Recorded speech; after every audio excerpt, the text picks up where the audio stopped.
This is a little different video than what I usually make because I usually am talking about the Bible or an instance that has to do with the Bible. But this is a little bit more personal video. I just went through a night of hell, and I kind of want to speak out to people who are doing the same thing that I am doing as a warning flag so that they don't end up going through what I just went through. I take Wugovy. I was on 1 milligram, and then they upped the dose to 1.7 milligram, way too fast for me, and I ended up sick all night long. From the time I took the dose to I went to the hospital in an ambulance, that's when they got the vomiting to stop at 8 a.m. Just under 12 hours of being sick.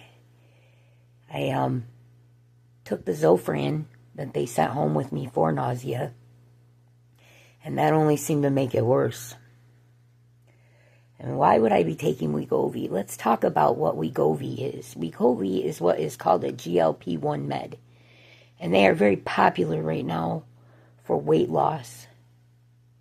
But weight loss is a side effect of the med. It's not what the med is for. The med is actually a diabetic med. It is meant for people that have higher A1Cs and blood sugar BMI ratings. They have to do testing. And the people who take this med have to stay in contact with a doctor while they are doing it. Pharmacist is what I call her, but she works in my doctor's office and monitors every time we do a dosage change what I go through. And this time before this dose came, she warned me that the insurance said they wouldn't cover the smaller dose. They forced it to either jump up or not be covered at all, because it's not considered anything but a cosmetic med.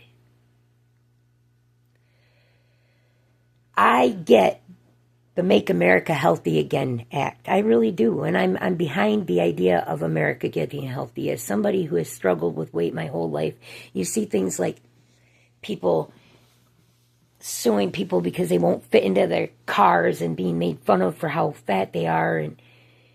And these people do things like brag about how they eat to stay that way. And I've had a different lifestyle. I didn't choose to be fat.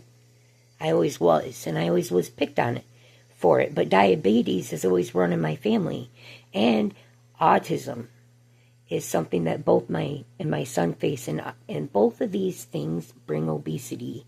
And my mom's side of the family was heavier, so I have a lot of stacked up factors against me. Stress level. My parents died when I was young. I was homeless from an early age. I came up from nothing. It seems like I don't have much to the world, but to me, I have more than most because God was with me the whole way. Well, a couple years ago, I was working 2 jobs, and I ended up having to quit one because I just couldn't physically keep up with 2 jobs. I was going home for 3 hours between shifts and getting a little bit of sleep and going back to work. And so 6 hours a day split into 2 3-hour naps. And let's be honest, when you go home for 3 hours, you really just get right into bed and go to sleep.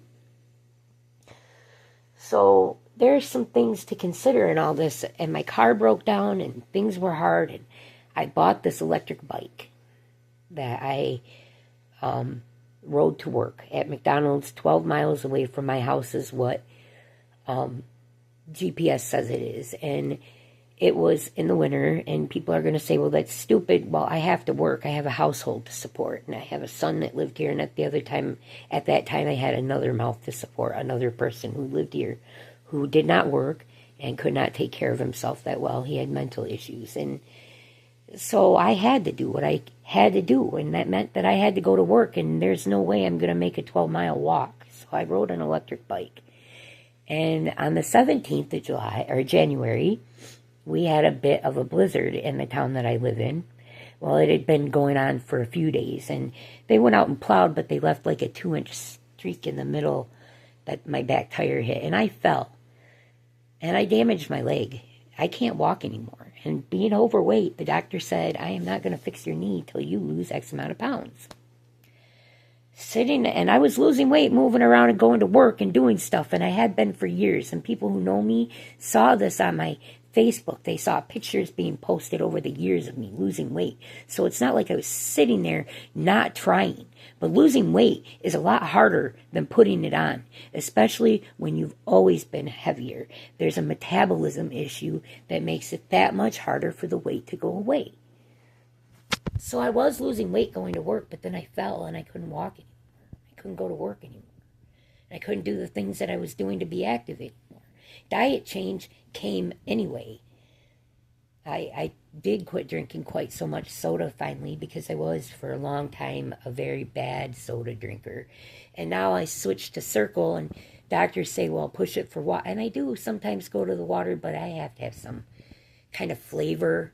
I don't like the metally taste that you get out of faucet water, and that's what I drink. I don't go buy bottled water. I live in the country. I have well water, and it comes through copper pipes, and so I deal with it by covering the flavor the flavor of the copper with the flavor of a cartridge, and I can dial it up and down and blah blah blah. But to get back on track, I was up to a 1 milligram dose of Wugovy, but keep in mind, it's not the first med I tried. I tried Zepbound first, and I didn't make it but to the second dose before I called and had them take me off of that because of how both nauseated and the other direction it made me sick. So it didn't take very long to realize that drug was too strong. And she said, well, we'll try Wugovy. And Wugovy had some of the side effects, like my mouth would go a little numb and stay numb for a couple days. And then I would feel a little bit of nausea come up. I might lose it once a week, but by day 3, everything's getting back to normal again. And by Sunday, I'm at 0 and I take the shot. And it's like a cycle I was able to describe. The first few days, I have the weirdness in my mouth, and I'd have an upset tummy, and I sometimes wouldn't want to eat. And then come Friday, Saturday, I had an okay appetite again, and Sunday, it was just like I'd never taken it at all. And then Monday, it just kept repeating. But after a couple extra weeks of taking the 1 milligram, no, it was the 0.75. It was the one before the 1 milligram. We extended that just a little bit longer, and eventually I didn't even have the numbness on the first couple days. So we discovered it was best to do these jumps when my body adjusted to them. And that's what we were doing. And then we tried to send it to Amazon because I live out in the country, and the pharmacy in my town is 12 miles away, and I can't get there in a wheelchair. And I have friends that are so kind-hearted. They always come and bring things for me, but they have lives too, and I hate being a burden. So I was trying to find a different way. And Amazon will mail these meds, but not to State Insurance of Michigan. Priority Health is not covered by Amazon, so don't try to use it for your meds there. So I sent them back over here, and it took a month for the meds to come back from Amazon to my pharmacy. And that didn't help matters, because then the insurance company pushed it up to the highest dose. So I went from 1 milligram and a month in between to 1.75 milligrams. And I've been sick, so sick all night long. They had to give me some fluids, and then they could push Zofran through the fluids. I think they gave me a bigger dose than what I have, because right now I have 4 milligram.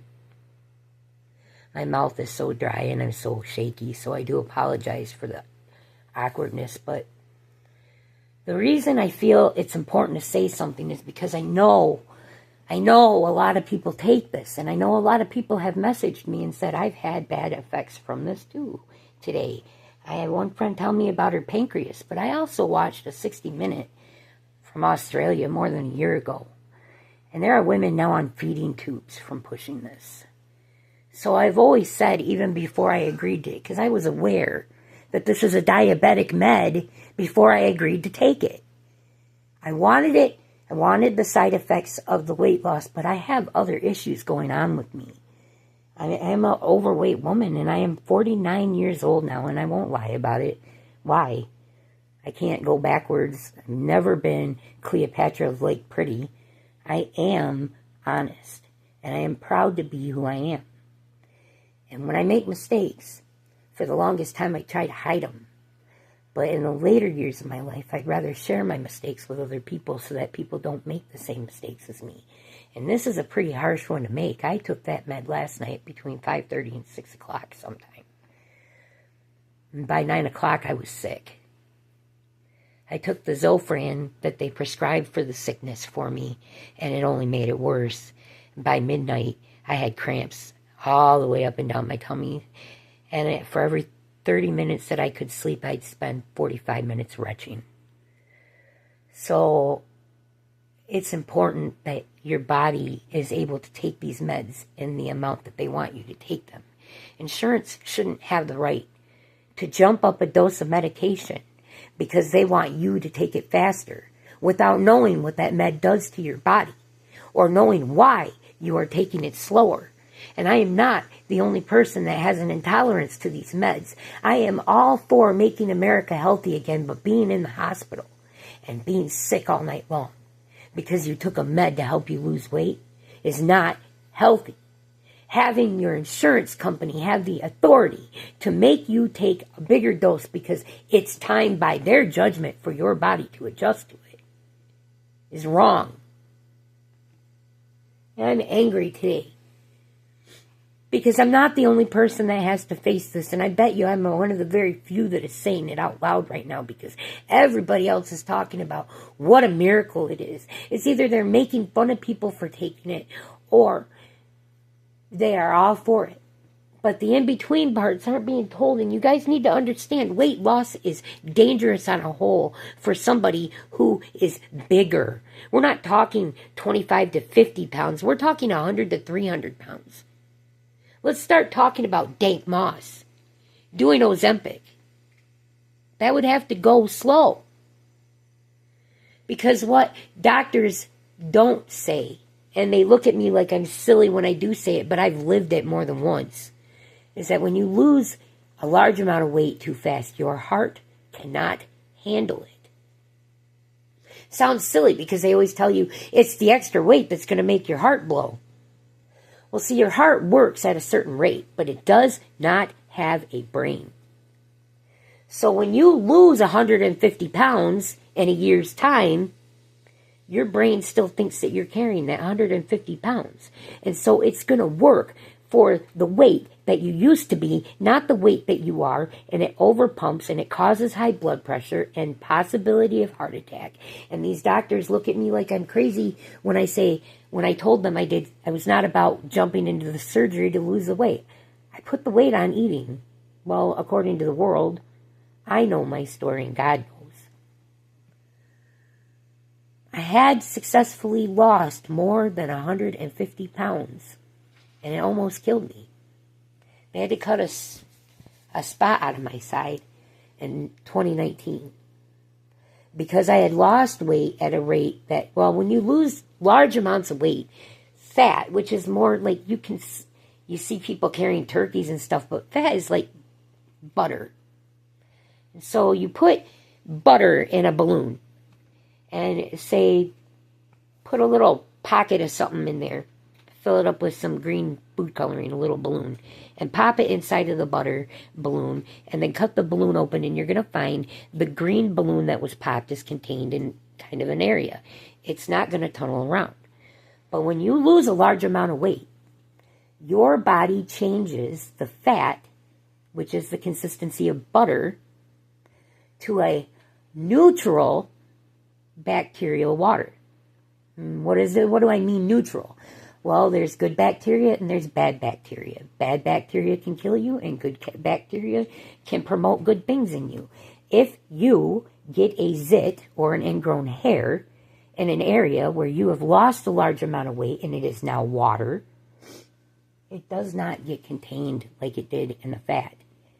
It spreads through the water and through the rest of your body and has the potential to become sepsis, within a day. And that's what happened to me. Within 24 hours, a boil ruptured, and the skin around the outside of it went necrotic, which means dead. Weight loss is serious. It's not something that you can do in large amounts, and it's not something that's going to happen overnight. If you want to be strong at the end of it and still have more than 5 years left after you're done, you need to do it slow so that your heart and your body has time to adjust to what is being changed.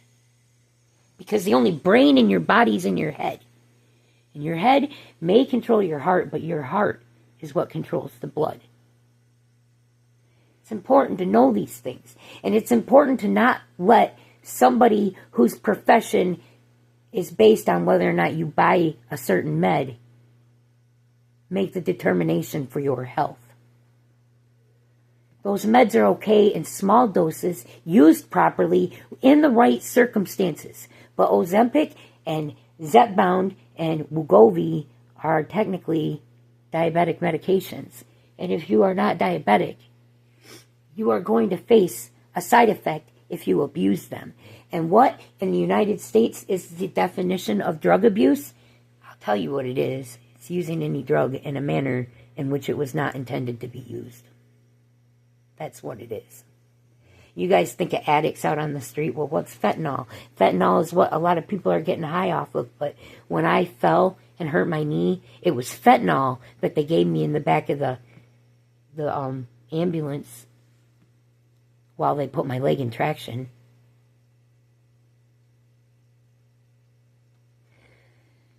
Cymbalta has methamphetamines in it. We've known for years Ritalin is the same genetic makeup as a cocaine. Caffeine is the same as shoe polish. That's why it tears your stomach up. But I'm going to say, in all honesty, from the bottom of my heart, one of the most important things you can do in your struggle to lose weight, because I feel you, I'm in that, I'm not going to get out of the wheelchair and walk again until I lose enough weight to have them replace my knee. So I have to do something. And I have a higher A1C count. I did not take these meds just because they had the side effect of. It just happened to be both things could be helped. And so, but you still have to be firm about the fact that a body can't jump from 5 milligrams to 75 milligrams to 1.5 milligrams to 3 milligrams like that. And I just listed milligrams. I'm not listing the actual doses. And the people who take it realize some of them might have been on, but they don't dose like that. I'm at a 1.75 milligram dose that put me in the hospital last night. That made me this sick. But a single dose by itself was fine. But I had worked my way up to it slow. Now she's going to look into having it put in a syringe and a little bottle so I can measure the dose out and give it to myself from here on. And that means that I will be able to use smaller doses and won't have to jump so high. And we'll have more control over it. And we'll see if that works. But I just want to put out there, while the Make America Healthy Again plan is out there and Trump is excited to bring down the cost of these kind of GLP1s, that the thing that's not being said enough is that these are not weight loss meds. They're not. They have a side effect of weight loss that people find very positive, but after years and years and years of being on it, some of them are crashing out because they never should have took it in the first place, because they didn't need it. And then when you get someone like me who actually does have A1C counts that are higher and are borderline diabetic or type 2 diabetic, and they give them too high of a dose and it makes them this sick, and it's for that kind of thing, think about what it could do to you if you're not diabetic. Pancreas matters, and it's the first thing it will take out. So be vigilant. Be proactive and put your foot down when the doctors or when the insurance companies start to push it. Then look into the other options that you can fill the syringe yourself, because the only real difference between the two of them is they pre-dose the pens and control how much goes into your body, and they make more money off of those pens.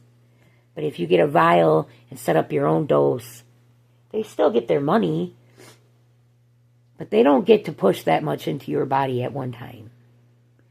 And you may think it's kind of foolish until you're actually in those shoes. Being overweight sucks. And not every person on the face of the planet eats like a pig to be that way. So when we have to struggle to come back around and make things work again, nobody wants to start speaking out about things that really do help make it better, because people don't understand what it's like to be sick like that. Is it worth it to me to ever walk again if I have to spend the next 3 years throwing up like that? No, I'll stay in my wheelchair, but that means I don't get my life back.